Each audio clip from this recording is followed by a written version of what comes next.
nagbabayad kayo? 10 to 25% sa Quezon City. Your Honor, yes po, Your Honor. Mr. Chair, mukha kasing yung modus ng BGC Boys na ibinansag ninyo sa Bulacan ay hindi isolated case. Yung mga contractor na sangkot sa flood control project sa Quezon City, pamilyar na po sa atin. Napapa-Sounds family kami ni Senator JV kanina. Wow Builders, IM Construction Corporation. Siyempre, ang walang kamatayang St. Timothy at Alpha and Omega. So, Mr. Diskaya, sinabi niyo po sa affidavit ninyo na hindi maiiwasan magbayad sa mga regional directors at district engineers ng DPWH para makakuha ng projects. Wow, no? Sabi nyo pa ay nagbabayad kayo ng from 10 to 25% sa DPWH. Kinailangan nyo rin bang magbayad ng SOP para makakuha ng projects doon naman sa Quezon City? Your Honor, hindi po. Bali, kami po ay nilalapitan lang po pag once na may award na po at saka lang po kami nilalapitan. At ayaw po naming magbigay Your Honor. Kaya lang po ay napapressure lang po kami. So hindi tama yung unang sagot nyo na hindi kayo nagbabayad. Kasi yung huling sinabi nyo ngayon ay ayaw nyo sana pero nape-pressure kayo. So, suma total, nagbabayad din po kayo kahit sa project sa Quezon City. Labag po sa kalooban po namin pero kasi magkakaroon po ng problema po ang collection po namin at saka yung mga projects po namin. So labag sa kalooban nyo, pero dahil gusto nyong makakolekta, dahil ayon sa inyo, hindi daw kayo makakakolekta kung hindi kayo nagbabayad. Again, suma total, Mr. Chair, nagbabayad pa rin kayo. Labag po sa kalooban namin, Your Honor. Labag man sa kalooban, Mr. Chair, o kusa, nagbabayad kayo, tama?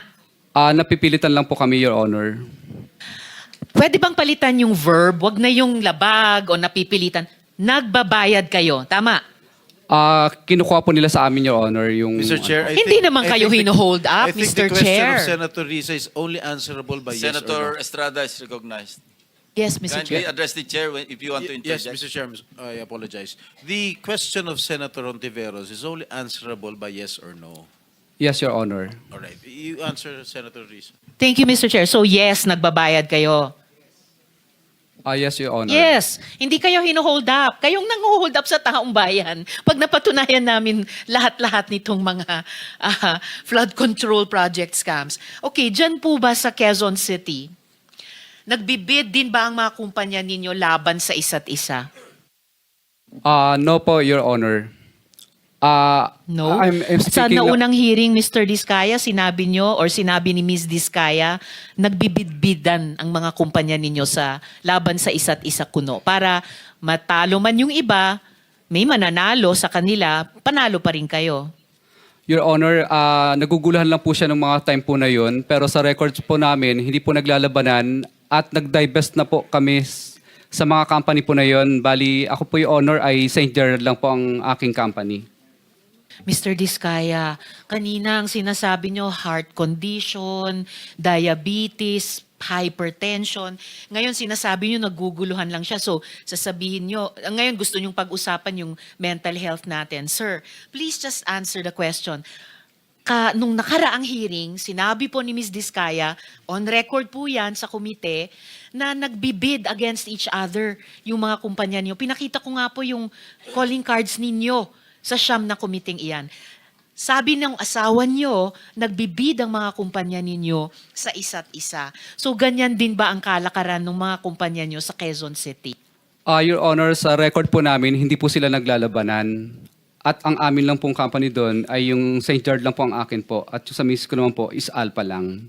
Dalawang kumpanya lang sa inyong mag-asawa, pero yung mga kamag-anak nyo, ang controlling persons din dun sa iba pang mga kumpanya.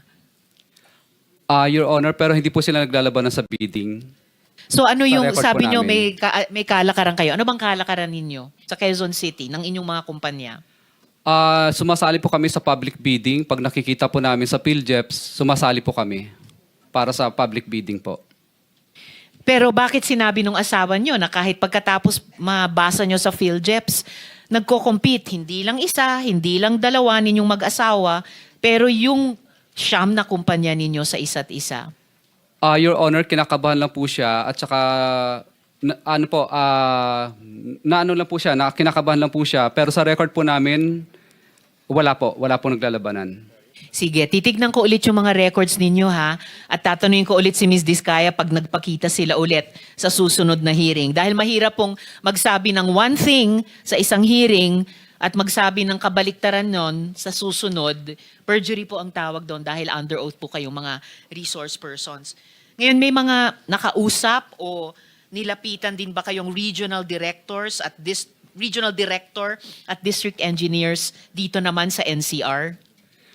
Your Honor, wala po. Bali, sumasali po kami sa public bidding. Pag nakakita lang po kami ng mga public bidding na nakapost sa PhilJobs na invitation, tsaka lang po kami pumupunta at sumasali sa bidding. At nagbayad din ba kayo ng 10 to 25% para makakuha ng proyekto? Yan po ang pinipilit po nila kapag kami po ay na-awardan na po ng project at saka po sila nagdadatingan. At pag nagdadatingan sila at pinipilit kayo, nagpapapilit naman kayo, nagbabayad kayo. Your Honor, wala po kami magawa kasi syempre po natatakot kami dahil nagkaroon na po kami ng mga karanasan na nami-mutual terminate po at nami-mutual terminate at saka nagkakaroon po ng right of way problem ang mga project po namin. Pero nagbabayad kayo, 10 to 25% sa Quezon City. Your Honor, yes po, Your Honor. Yes, ay salamat. Isang consistent na sagot so far. Ngayon sir, doon sa inyong affidavit, Mr. Diskaya, doon po sa inyong affidavit, paano kayo nagbabayad sa mga opisyal? Gaya ng sinabi nyo. Cash ba yan lagi? Cash po lagi. Okay, cash lagi. So, nag-withdraw kayo ng malaking cash sa bangko? Yes po, Your Honor. Yes. Magkano pinag-uusapan natin? Anong range ng bigayan?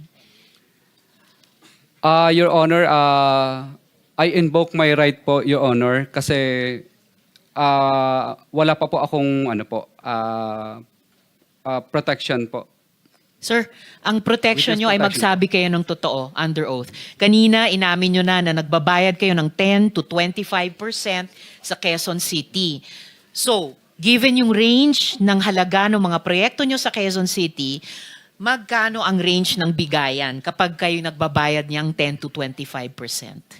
Senator, with the permission of Senator Yes, Tiveros, Mr. Chair. the Senate President is recognized. Mr. Diskaya, Mr. Chair. bigyan ko kayo ng advice, ha?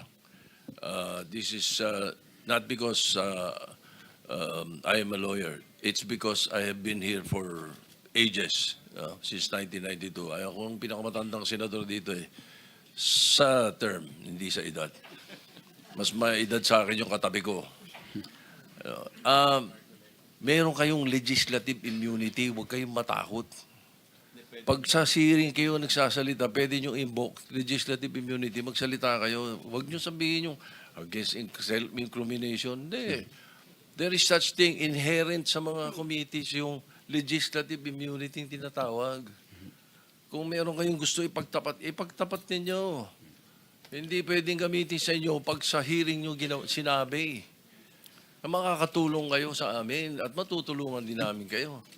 Yun ang gawin ninyo. Tatanong mo sa abogado nyo, alam ng abogado nyo yan eh. Baka lang, ayaw nyo lang talagang sabihin yung dapat eh. Di ba?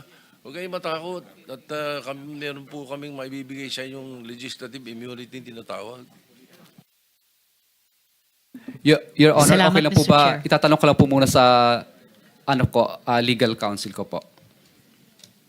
Mr.